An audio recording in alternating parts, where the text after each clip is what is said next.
Hi, hello. I am bringing forth here most important MCQs on compositions written by using the name of Shakespeare. Definitely, in every exam, we would get at least 1 mark or maximum 2 marks. So, here we are going to start. Who wrote the tribute? He was not of an age, but for all time, for Shakespeare. Ben Jonson. This famous line was written by Ben Jonson in the first folio as a tribute to Shakespeare.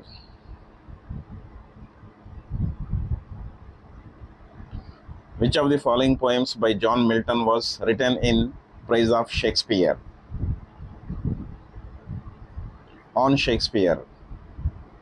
On Shakespeare was included in the second folio, which was published in 1632 and praises Shakespeare's literary greatness.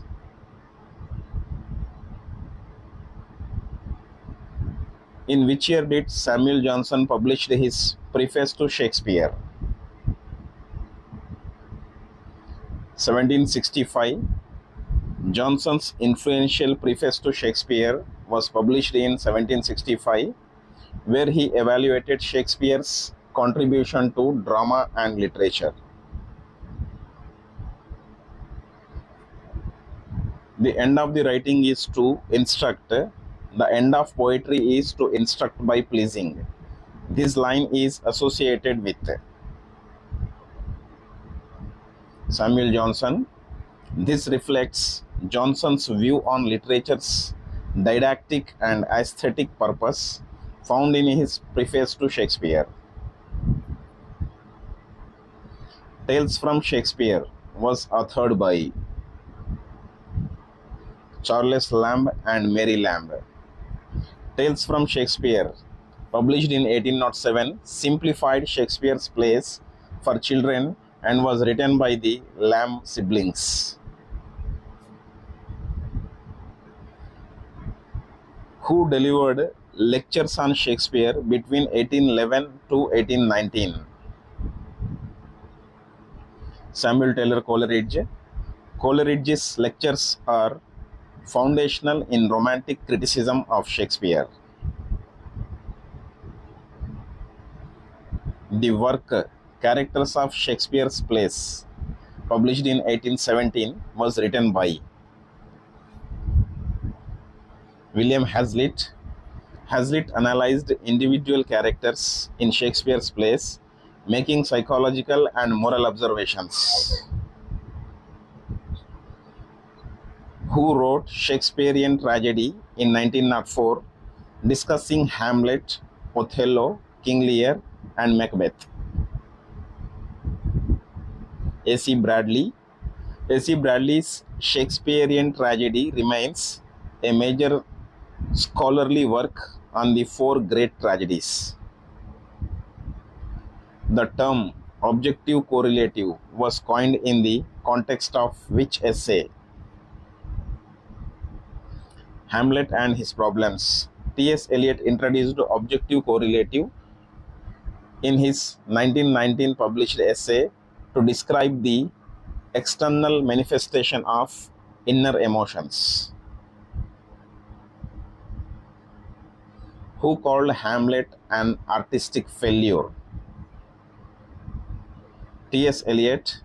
In Hamlet and His Problems, Eliot criticized the play for its lack of an effective objective correlative.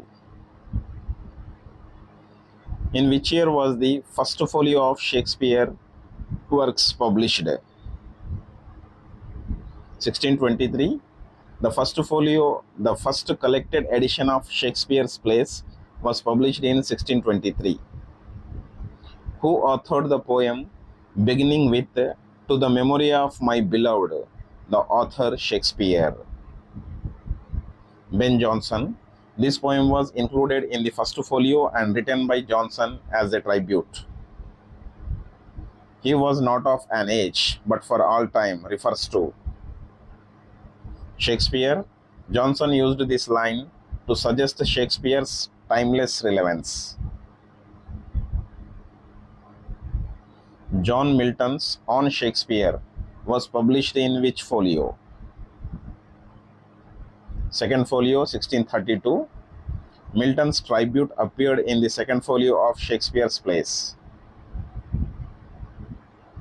Which poem by Milton includes the lines, "What needs my Shakespeare for his honored bones?" On Shakespeare, it's a short elegy written in praise of Shakespeare. Which critic's work includes the line, "Hast built thyself a livelong monument?" John Milton. This line is found in Milton's On Shakespeare. What is the main purpose of writing according to Samuel Johnson? To instruct by pleasing. Johnson believed poetry should combine moral instruction with pleasure. Tales from Shakespeare is primarily aimed at children. The Lambs simplified Shakespeare's plays for a younger audience. Which of the following spans the years 1811 to 1819? Coleridge's lectures. Coleridge delivered lectures on Shakespeare during this period. The author of characters of Shakespeare's plays is William Hazlitt. Hazlitt examined the psychological complexity of Shakespeare's characters. In which year was Characters of Shakespeare's plays published? 1817. This is one of Hazlitt's most celebrated critical works.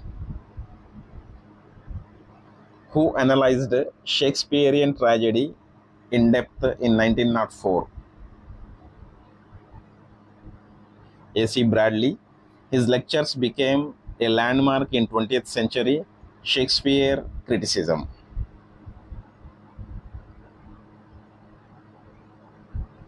Which tragedies were discussed by A.C. Bradley? Hamlet, Othello, King Lear, Macbeth.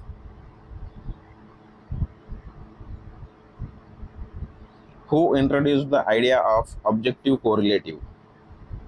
T.S. Eliot. In Hamlet and His Problems, Eliot coined the term for a set of objects, situations, or events that evoke a particular emotion. What did T.S. Eliot call Hamlet? An artistic failure.